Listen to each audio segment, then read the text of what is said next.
നവരാത്രി മഹോത്സവം വിപുലമായി ആഘോഷിക്കുവാൻ ചേലക്കര ശ്രീ നരസിംഹമൂർത്തി സ്വാമി ക്ഷേത്രം ഒരുങ്ങിക്കഴിഞ്ഞു. ക്ഷേത്ര ചൈതന്യവർദ്ധനവിനായി വിവിധ താന്ത്രിക പൂജാ ചടങ്ങുകളോടെ കലാസാംസ്കാരിക പരിപാടികളോടെ ക്ഷേത്രം തന്ത്രി ബ്രഹ്മശ്രീ ഈക്കാട്ട് നാരായണൻ നമ്പൂതിരിപ്പാടിന്റെ കാർമ്മികത്വത്തിൽ വിശേഷാൽ പൂജകൾ നടത്തപ്പെടുന്നു. കൂടുതൽ വിവരങ്ങൾക്ക് ഫോൺ 9497349332. ഭാരതഭൂമിക്ക് വേണ്ടി ജീവത്യാഗം ചെയ്ത ഭടന്മാർക്ക് പുഷ്പാർച്ചനയർപ്പിച്ച് 32ാം വാർഷികവും കുടുംബസംഗമവും സംഘടിപ്പിച്ച് വിമുക്ത ഭടഭവൻ പഴയന്നൂർ യൂണിറ്റ്. ഭാരതഭൂമിക്ക് വേണ്ടി ജീവത്യാഗം ചെയ്ത ഭടന്മാർക്ക് പുഷ്പാർച്ചന അർപ്പിച്ചുകൊണ്ട് വിമുക്ത ഭടഭവൻ പഴയന്നൂർ യൂണിറ്റ് 32ാം വാർഷികവും കുടുംബസംഗമവും സംഘടിപ്പിച്ചു. പഴയന്നൂർ വിമുക്ത ഭടഭവനിൽ വെച്ചാണ് യൂണിറ്റിന്റെ ആഭിമുഖ്യത്തിൽ ചടങ്ങുകൾ നടന്നത്. രാവിലെ പതാക ഉയർത്തലിന് ശേഷം യുദ്ധസ്മാരകത്തിൽ റീത്ത് സമർപ്പണവും പുഷ്പാർച്ചനയും നടന്നു. Panchayat president P K. മുരളീധരനെ കൂടാതെ വിമുക്ത ഭട സംഘടനയുടെ ജില്ലാ ബ്ലോക്ക് യൂണിറ്റ് പ്രസിഡന്റുമാർ റീത്ത് സമർപ്പണവും പുഷ്പാർച്ചനയും നിർവഹിച്ചു. തുടർന്ന് ഭദ്രദീപം തെളിയിച്ച ശേഷം പഞ്ചായത്ത് പ്രസിഡന്റ് പി.കെ. മുരളീധരൻ മുഖ്യപ്രഭാഷണം നടത്തി.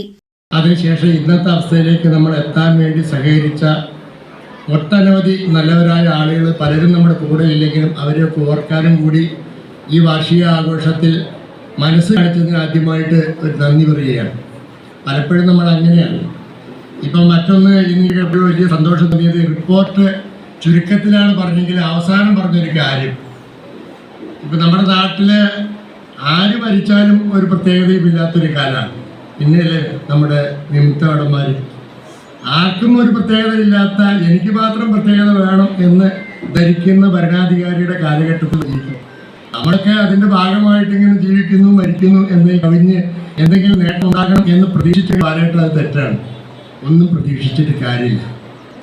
നമ്മൾ സംഘടിതമായി നമ്മുടെ ആവശ്യങ്ങൾക്ക് വേണ്ടി ഒരുമിച്ച് നിന്ന് പോരാടാൻ നിൽക്കുമ്പോൾ മാത്രമാണ് നമ്മളെ ആരെങ്കിലും എവിടെയെങ്കിലും ശ്രദ്ധിക്കും.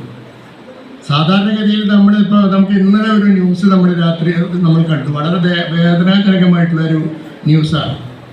തമിഴ്നാട്ടിലെ ഒരു സിനിമാ നടൻ്റെ രാഷ്ട്രീയ രംഗപ്രവേശനത്തിന് കൊടുത്ത ജീവൻ 12 40 പേരോളം ആശുപത്രിയിൽ കിടക്കുന്നു എന്ന് പറയുന്നത് സർക്കാർ ന്യൂസാണ്.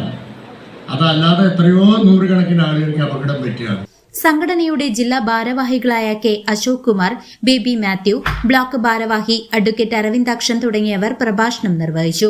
മഹിളാ വിംഗ് ജില്ലാ പ്രസിഡന്റ് ശോഭന വിദ്യാസാഗർ, യൂണിറ്റ് ഭാരവാഹികളായ വിജയലക്ഷ്മി ടീച്ചർ, മഹിളാ വിംഗ് പ്രസിഡന്റ് ഉഷ കൃഷ്ണകുമാർ, ഗ്രാമപഞ്ചായത്ത് അംഗം രാധാ രവീന്ദ്രൻ, തിരുവല്ലാമല യൂണിറ്റ് പ്രസിഡന്റ് അബ്ദുൾ മജീദ്, വിവിധ യൂണിറ്റ് ഭാരവാഹികളായ T Manoj, M Mohanan, M Radhakrishnan, M P Chandrasekharan തുടങ്ങിയവരും ചടങ്ങിൽ സംസാരിച്ചു. CCV news, Pazhayannur.